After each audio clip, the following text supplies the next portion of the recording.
আসসালামু আলাইকুম ভাইরা, কেমন আছেন?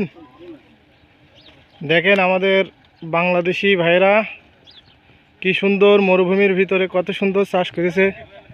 দেখেন কত গাড়ি সৌদিরা দেখতে আসছে এই মরুভূমির ভিতরে।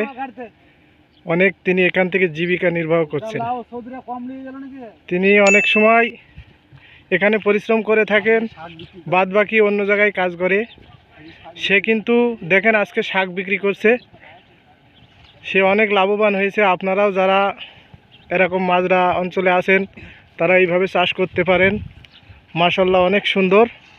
দেখেন অনেক মুদিররা এসেছে তারা দেখতে যে সৌদির মাটিতে কত সুন্দর শাক সবজি হচ্ছে। দেখেন এই বালুর ভিতরে আল্লাহর কি রহমত। তিনি এখান থেকে এই চাষি অনেক বিক্রি করে লাভবান হয়েছে।